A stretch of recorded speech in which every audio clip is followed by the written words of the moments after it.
الله الرحمن الرحيم. بناي خوي قدام ميربان. Hello everyone. I'm too glad to be here today. Today would be one of the interesting webinar about reskilling and upskilling research and interest in the global speakers from one of my close friend named Dr. Romel Tăpulă. We are so proud to be here, Dr. Tăpulă. We have been working a lot together from Iraq and Thailand. In the beginning, let me introduce my stat office a little bit and introduce him as a speaker. The stat office is one of the non-government scientific office for data analysis and training. In this office, we're going to guide and help all the researchers, especially bachelor's, master's, and PhD students during their writing thesis or dissertation, especially in practical section. Most of the researchers or master's student or PhD student, they don't have a good background in statistics or how you collect the data, how you create the form, how you get a data entry or analysis data or interpret. In this office, we're gonna help them step by step as much as we could. Also in this office, we're gonna open some training courses, especially for the Microsoft Office courses, or some EView or SPSS or R courses for most of the researchers that want interesting to improve their skills in data analysis. Also, we're gonna guide some of the university or company as a consultant to progress their work. In this office also, we're gonna do the seminar every single Monday. In this week, we formally invite Dr. Romel to teach one of the title that he is interested. Let me introduce himself. Dr. Tăpulă, he is a multi-awarded international researcher, editor, and peer reviewer of various international online and print-referred journals, and as accomplished and novel international educator. Also, he was a vice president for academic affairs of the Continuing Professional Development Institute, Bangkok, Thailand.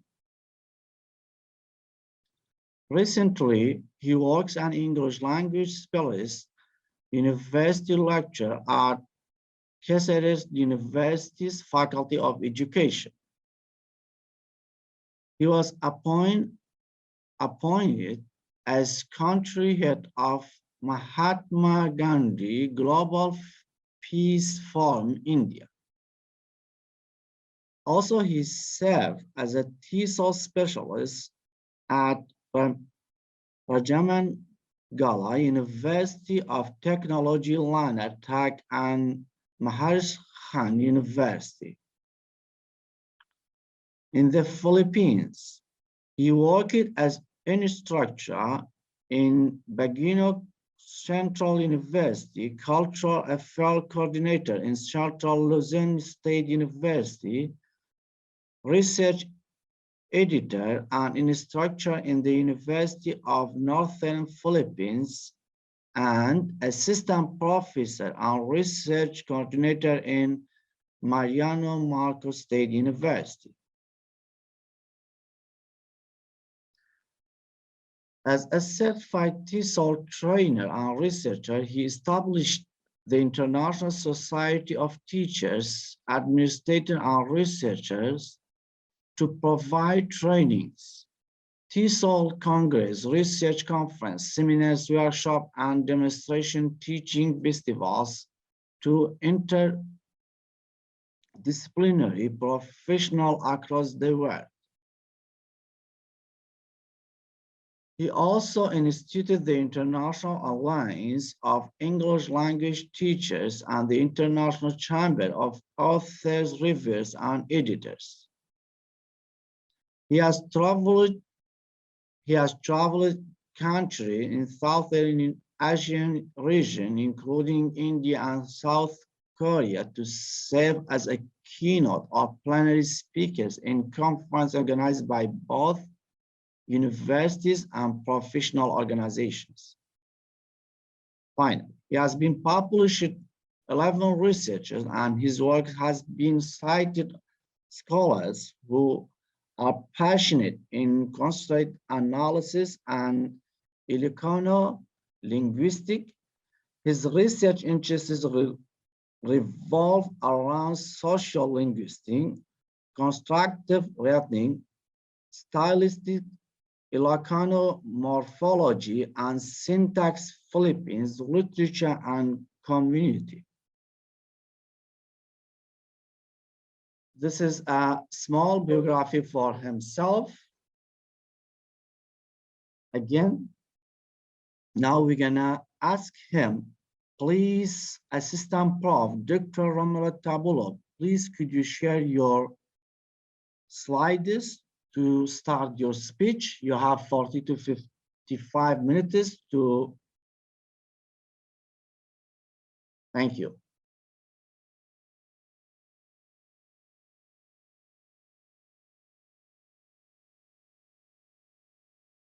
Hello, ladies and gentlemen, my fellow members of the academy in the virtual world, particularly in Iraq. It's my honor and single privilege to be invited in this wonderful webinar, and I would like to express my personal gratitude to Dr. Blbas for inviting me as your speaker in this webinar. I've been here in Thailand for almost 6 years. I started to explore the education in here, being a lecturer in several universities. And prior to that, I worked in the Philippines. So I am a Filipino, but then I'm based presently at Bangkok, Thailand, particularly in Kaasetsa University. I was fascinated to share to you a topic titled Reskilling and Upskilling Research Mentors in the Global Spectrum, of which I think this is what is needed right at the moment.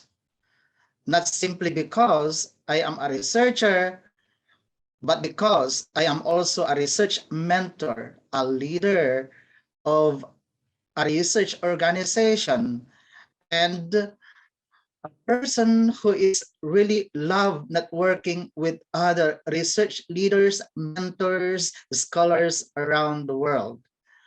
I have seen that there is really a need to revisit the researchers as well as the research mentors, because there might be skills that they need to calibrate, because there are some which are not applicable right at the moment due to the influx or due to the emergence of technology, because you are now living in this industrial revolution, which is actually a response not only industrial revolution 4.0, but rather moving towards 5.0 as a response to the situation that we are experiencing right now, the pandemic.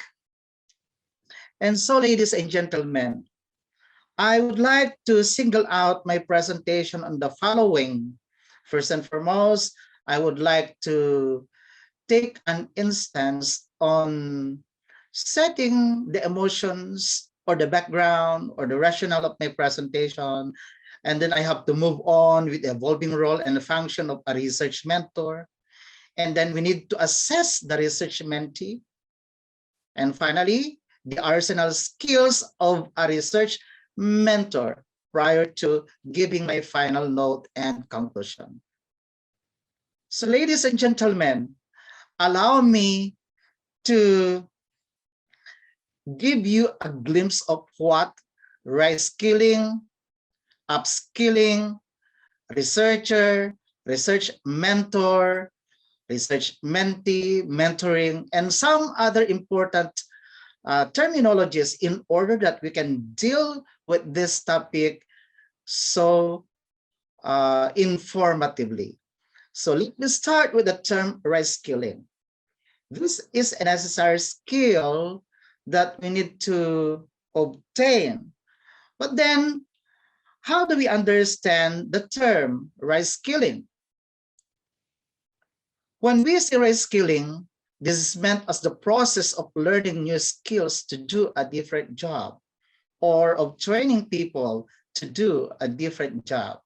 Take note, it is a step-by-step, or it is a manner or a procedure or an aspect, a dimension of which we acquire new knowledge, new skills in order to carry out our own job, or otherwise to be exposed with another job that we didn't know ever before.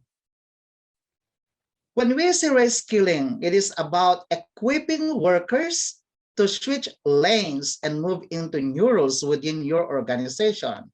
So equipping workers, it means that we need to be enhanced, we need to be developed, we need to be empowered as workers, we need to be introduced with the new skills that we are needed. It's a response to the call of time. Take, for example, in this time of pandemic, do you think the skills that we have prior to the COVID-19 are still applicable at present and in the future? Probably there must be things that we need to revisit and we need to revitalize and we need to acquire so that we can empower our clienteles in the future. And we as a researcher, our clienteles are our own students or our own mentees.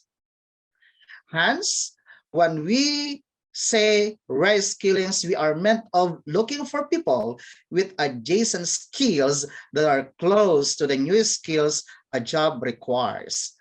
Because there are many changes from time to time. We need to blend with the call of time and at the same time the need of our clienteles or our students right at the moment and in the coming years. And we would meant also that reskilling is a professional recycling. So professional recycling that sets out to train employees to adapt to a different post within a company. In short, or in other words, we wouldn't say that in the case of research, reskilling is retraining researchers to take on a new role in their workplace. So there is a need for us to retrain researchers, particularly research mentors, so that they can equip their mentees with the necessary skills that are needed from here and in the future, not only in a particular country, but beyond borders. Conversely, upskilling is the process of learning new skills or of teaching new workers new skills. Okay. It is focused on helping employees to become more knowledgeable and to develop new competencies that relate to their current position. It means teaching employees new advanced skills to close talent gaps. Thus, upskilling in the aspect of research aims to teach researchers new skills to optimize their research capabilities. Taking a closer look at reskilling and upskilling. When we say reskilling, it is the commitment of an individual to be recalibrated or to be retrained. Whereas upskilling, it is a process wherein you will be trained by someone, you will be coached, you will be mentored by an expert in order that you can cope with the demands of time. Now, let's look at researcher and how we reskill and upskill him. A researcher is understood as a person who carries out academic or scientific research in order to discover new information or reach a new understanding. Like, for example, in the field of language, a linguist is a researcher who studies language. Like in my own case, I specialize in language studies. And so I need to explore every aspect of language, including vocabulary, grammar, the sound of language, and how words evolve over time. So these are the necessary things that I'm going to do as a researcher of language, as a person who is passionate in dealing with or in studying language. You yourselves has also your own specialization, and you can be a researcher and you can explore in your own specific field. And being a researcher, there's the tendency that you could be a mentor. And when we speak about a mentor is someone or anyone who has a beneficial life or style altering effect on another person, meaning you have the power to influence every individual.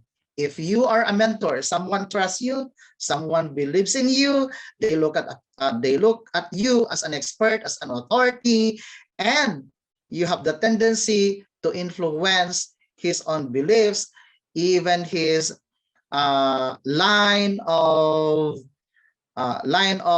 thinking on a particular subject matter. You have the ability to make him a person who will be a follower of your own tenets. In contrast to a mentor is a mentee, who is anyone who wants to learn from someone who knows and seeks their valuable advice in order to grow professionally and or personally. And that is through the help of a mentor. Like I myself, I am a mentee to someone. Although I am already mentoring researchers in Asia and beyond, still I need another person who could give me valuable advice or any contribution into my field so that I could be enhanced more. I could be enhanced more with my professional growth and my research interests. Hence, the word mentor, ladies and gentlemen, has become synonymous with a trusted advisor, friend, teacher, or wise person. Actually, the word mentor has been derived from a famous literary masterpiece named as the Odyssey. If you know the story of Odysseus, the king of Ithaca in Greek literature, which portrayed the story of Helen of Troy, who have been abducted because of her beauty. And the first part, this literary masterpiece, is the Iliad, and then the second part is the Odysseus. So in there, in the part two of this literary masterpiece, the Odyssey, wherein the main character in there is King Odysseus, that after the war, they wandered, he wandered and his soldiers at the sea, and with his prowess in leadership, he was able to mentor his soldiers. He is being looked up to not only as a king, as a friend, but as an advisor. But he is so wise that in every tragedy that is coming along their way, they were able to solve because of his wisdom as a mentor. The mentor, its primary purpose is to do mentoring with other individuals, because he, being a mentor, is someone who shares his or her knowledge, skills, and or experience to help another to develop and grow. And of course, being a mentor, you have the following rules in mentoring, and among them are: you need to serve as a model, as a teacher, as an advisor, as a coach, counselor, buddy, and leader. Because the ultimate reason why you are mentoring an individual is to improve, develop, train, motivate, coach, and inspire your mentee, which is actually similar to that of the case of a research mentor and a research mentee. I wouldn't say, ladies and gentlemen, that a mentor is someone who sees more talent and ability within you, rather than you see in yourself and helps bring it out of you.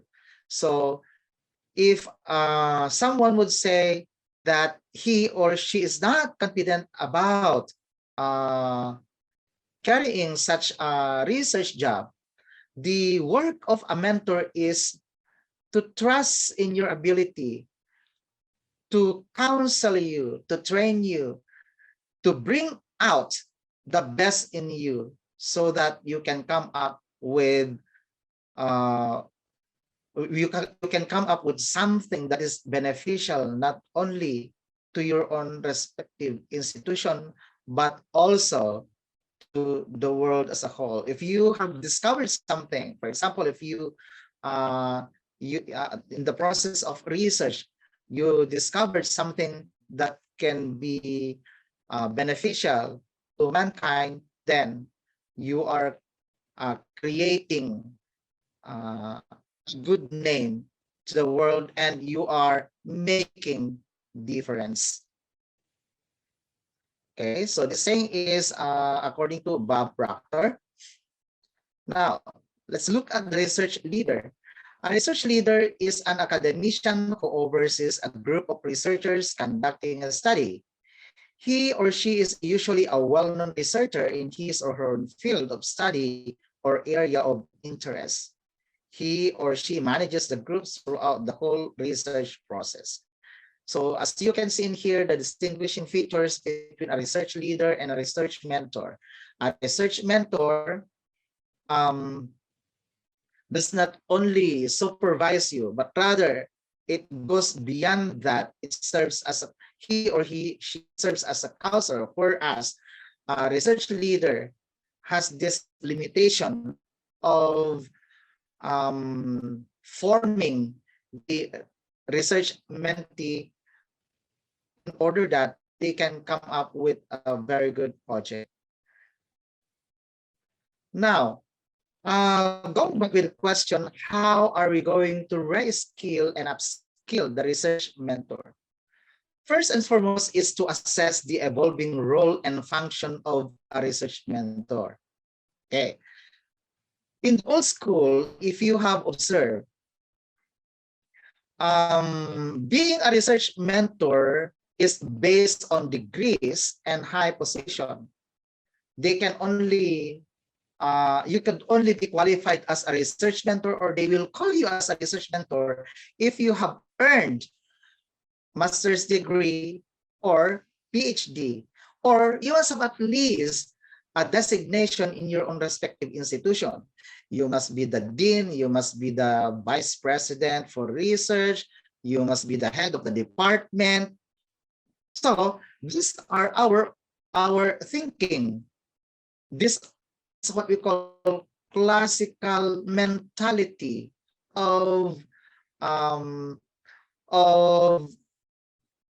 carrying out the role of being a research mentor.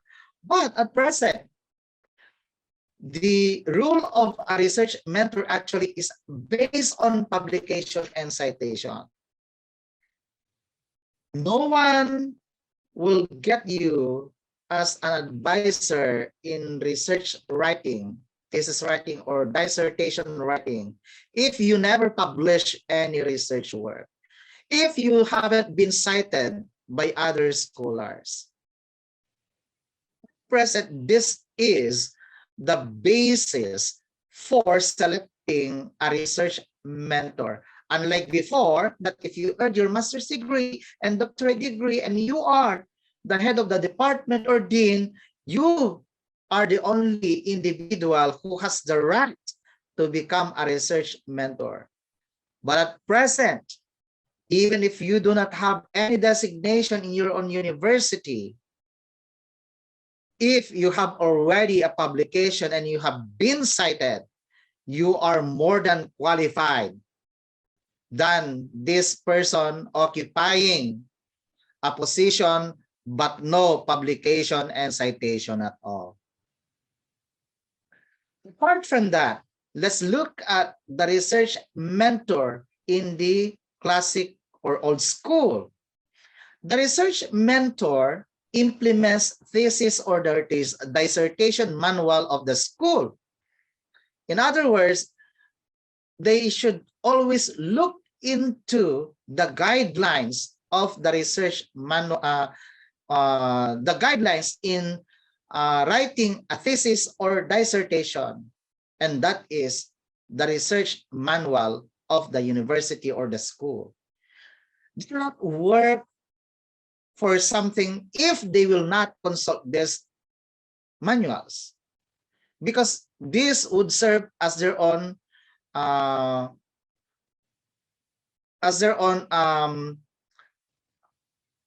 Bible or Quran or a book, okay, wherein they keep on consulting so that they can come up with something. But at present, the research mentor implements standards of high impact publications. That is why, if you notice your own selves, if you are indeed a research mentor, you always look into the research guidelines of the publisher wherein you are publishing your own work. So you are very selective. And upon looking into the guidelines for publication of a particular publisher, then you have the idea whether to publish your work in there or to reject it and look for another publisher, because what you are up to is standards of high impact publications. So high impact publications like Scopus Index journals or ISI Thomson Writers, but at least for those who are starting, at least you can publish in a journal which is practicing double-blind peer review. So that would be acceptable if you are a novice researcher trying to publish your own work. But as long as you have been publishing for many years, and of course you have experience in publishing your work in high impact publications, then that is what you are aiming to in sharing with your own advices or mentees. Apart from that, the research mentor, long time ago, guides students to finish a degree, okay? And that is acceptable. But now, the research mentor guides students to publish in peer-reviewed journals, okay? So the purpose of the research mentor in the 21st century is not only to guide the student to finish a degree, but to assess his or her mentee to publish in peer-reviewed journals. The fourth one, we have seen that the research mentor in the old school gives the title of the research. It is the advisor, it is the mentor who dictates what to do, what the researcher will explore. But at present, the research mentor requires students to complete literature review to define the gap as basis for title. So the practice right now is, before you can proceed on with your proposal, you must have to publish first your literature review, because that is a requirement and that is necessary in order that you can identify or determine the gap in literature. And in here, you can come up with a good title. By the way, when we say research gap, it means the research lack or inadequacy of the literatures that you have surveyed. So what is missing, what is lacking, what are the limitations, what are the things that were explored in that study of which you are trying to review, and in what way it would be similar, in what way it would be different from that of your work. So that is what we call research gap. Now, we come up with the fifth evolving rule and function of a research mentor. In the old school, the research mentor edits the submitted manuscript in the hard copy, but at present, the research mentor uses tracking comments on Microsoft to edit. Next one, the research mentor relies on a statistician to treat and interpret data. That was a long time ago. But right now, the research mentor trains students to process data by themselves. As long as they know how to use statistical tools, okay, they can determine the best statistical tools that they can utilize in interpreting the data. And of course, how to do it. If you have a personal SPSS software, then you can process by your own without simply waiting for the statistician. If you have been learning a lot from a statistician, and then if you really wanted to explore also and you want to enhance, to reskill or upskill yourselves, then you can process your data by your own selves. Next one. In the old school, the research mentor corrects grammar and mechanics. But now, there is this what we call a software that can check the grammar of your own research. That is why the research mentor in the 21st century uses Grammarly software to check the syntax and the mechanics in your manuscript. Next one, the research mentor reads only what is submitted. Okay? In other words, the research mentor is limited only to what has been given by the mentee. Nevertheless, the 21st century research mentor reads the literature and suggests additional readings. Okay? Other than that, so the research mentor is always suspicious to the work of his own mentee. That is why he suspects plagiarized sections. Since he suspects plagiarized sections, then he needs he constantly gives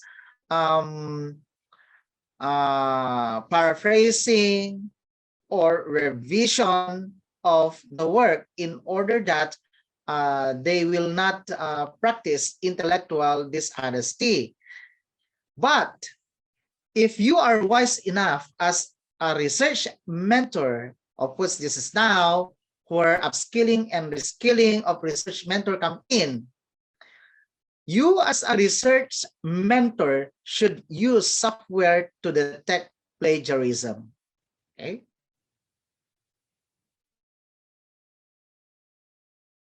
Next one. In the old school, a research mentor serves as sole expert guide. Okay?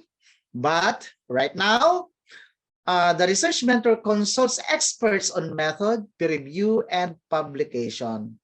So, the research mentor in the 21st century admits that he or she has limitations.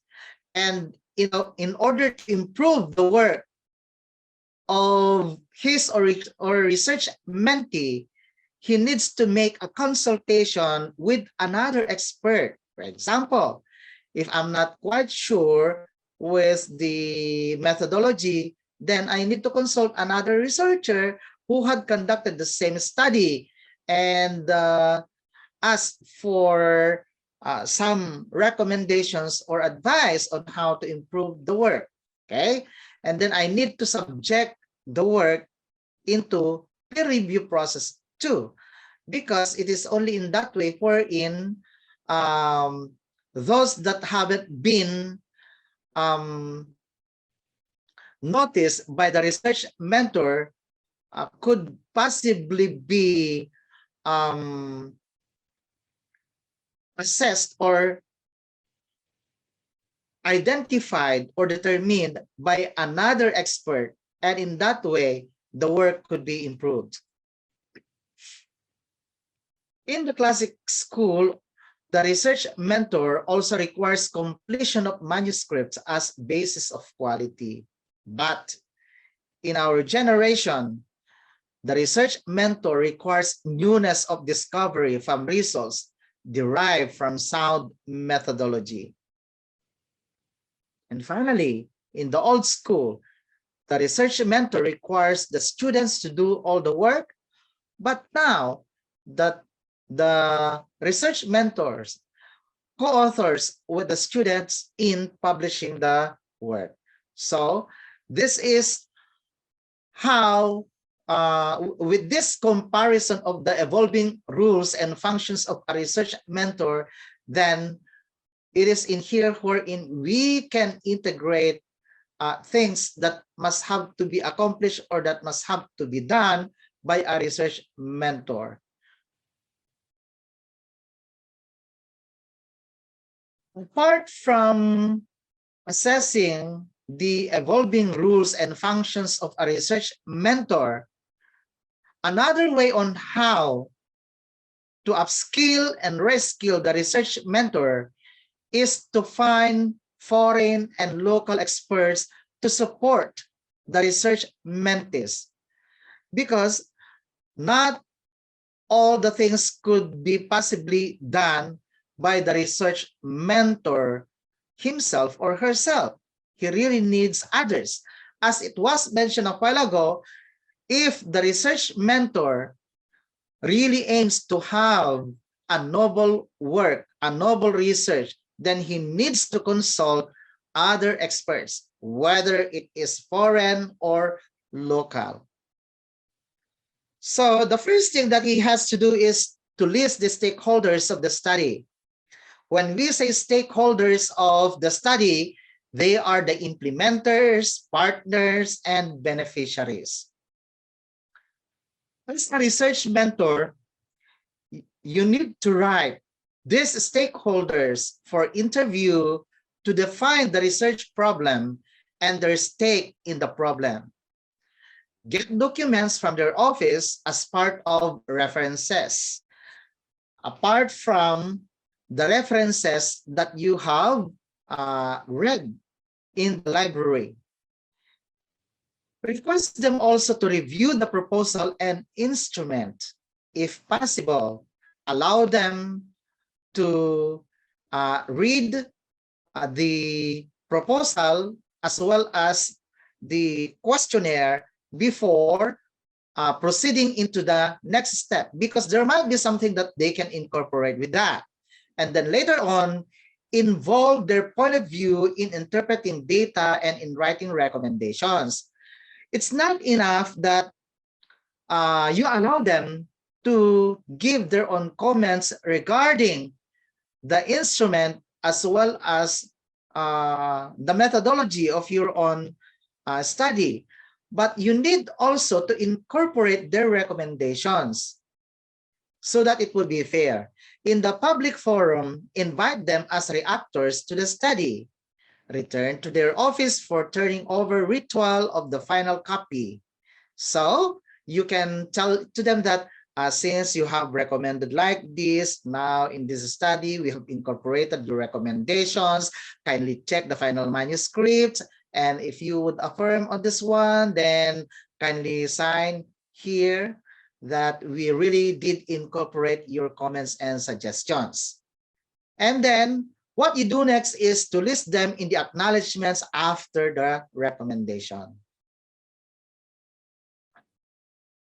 So after considering the stakeholders, you need to find foreign counterpart agencies of our local stakeholders from the web.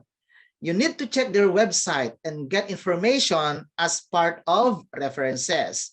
Read in the website about us and write them in their contact us.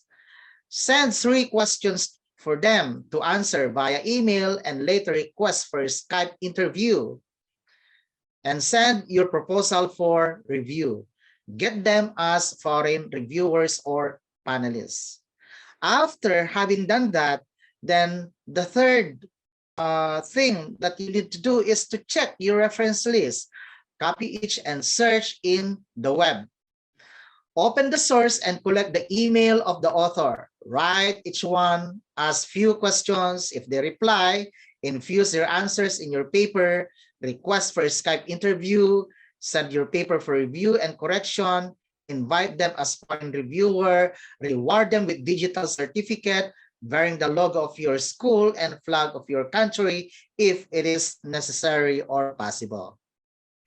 And finally, of course, foreign and local experts who are helpful will be given appointments as members of the Scientific Advisory Board.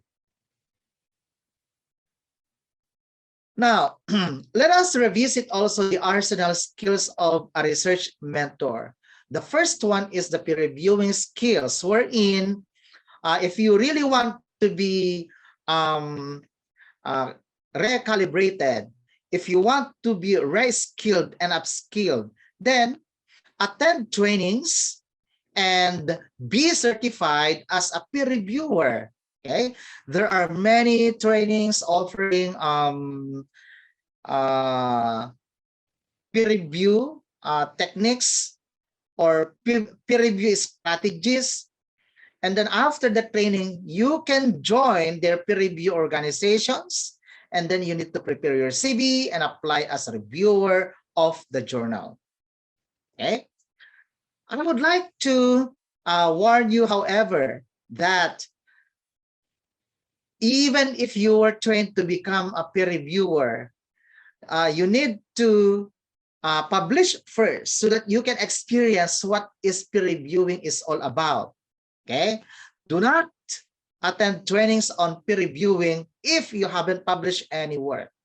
After you have published a work, then it's time that you get trained and certified as peer reviewer. Next is the editorial skills. If you have been trained as a peer reviewer, then you need to look for trainings or seminar workshops also offering editorial skills and services, and get certified. After attending the trainings for editors, then get membership in editors organization, prepare your curriculum vitae, and apply as editorial board of the journals. Referencing skills is also another one. So the classic way wherein we have to follow the APA format or the MLA format, Modern Language Association or American Psychological Association format. It's easy to organize if you have already the Mendeley software. So what you're going to do is, in order to organize your references, you need to install the Mendeley software in your desktop and study the video tutorial in YouTube. So purchase EndNote and use it, and use other softwares in order to explore what reference style are you going to use, because different publishers or publication companies have different referencing styles. Instrumentation skills is also another one. So study psychometrics if possible to know the science of testing. Train for test construction techniques. Get trained for softwares with reliability tests, item analysis, among others. Apart from these four major skills, peer reviewing skills, editorial skills, referencing skills, and editorial skills, then you need to be trained for NVivo software for qualitative research, AIMO software for modeling research. Get trained also for basic and advanced sampling designs, of which I think it is being offered by Stat Office, the one that is organizing this webinar. And then get trained for critical review of scientific literature and how to write a research review article. Get trained also for hypothesis-driven research and hypothesis testing. Get trained for constructing rubrics as a replacement to Likert scale. And finally, skills in getting foreign experts as research partners, co-authors, panelists, reviewers, and editors.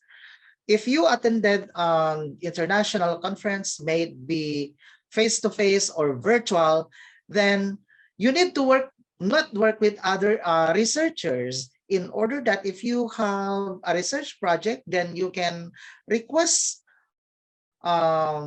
collaboration with this researcher.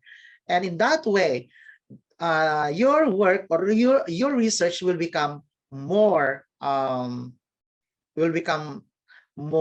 acceptable to the international community. And then, of course, writing for high impact journals and publishing articles to get cited.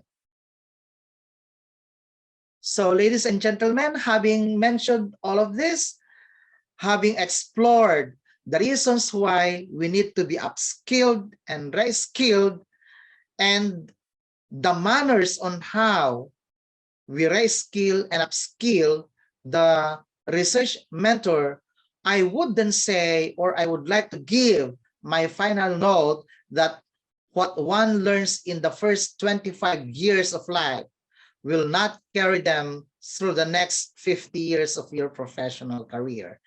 You will have to be able to continuously learn. Things that we know in this year might not be relevant after 5 years or even more years to come. That is why we need to keep on learning continuously. We need to keep on upskilling our own selves. We need to be reskilled. we need to recalibrate our own selves in order that we can be a better worker in the profession wherein we are called for. So ladies and gentlemen, with that note, I would say thank you very much for your time with me. In Filipino, I would say maraming salamat po and mabuhay. Kapon makap, sawadee ka. Thank you so much, dear Dr. Romel Tabula. It's really, really interesting and amazing webinar for our audience. Again and again, thank you so much for your time, for your cooperation. Now we're gonna start. If anyone have any questions, you can raise your hand, ladies and gentlemen. And down there's a reaction comment if you have any questions, or you can write down on your chat box.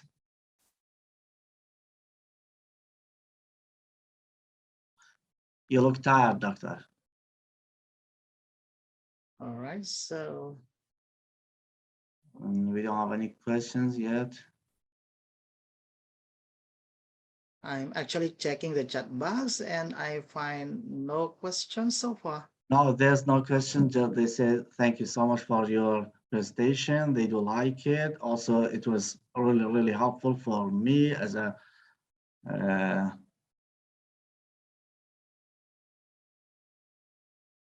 thank you so much, Dr. Amir. Thank you so much. Again and again, Amir and Dr. Nasser, Dr. Rabin. Thank you so much for everyone.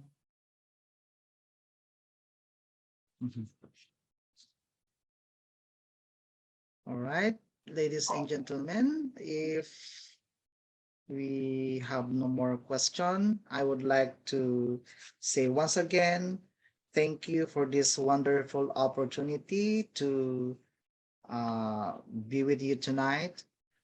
Sharing indeed my humble knowledge is an honor and privilege to all of you there in Iraq. Thank you and have a wonderful evening to all. Thank you so much. We really appreciate your time. Thank you so much, Doctor. I think there is no questions. Sounds great. It means your presentation is very clear. Thank you so much. Have a good night. Have a good night, Dr. Romel and everyone. Thank you. Goodbye to everyone. Okay, we're gonna see you next week for the new webinar. Thank you so much. Thank you. Thank you, Dr. Romel. Thank you. Dr. Amir, thank you so much.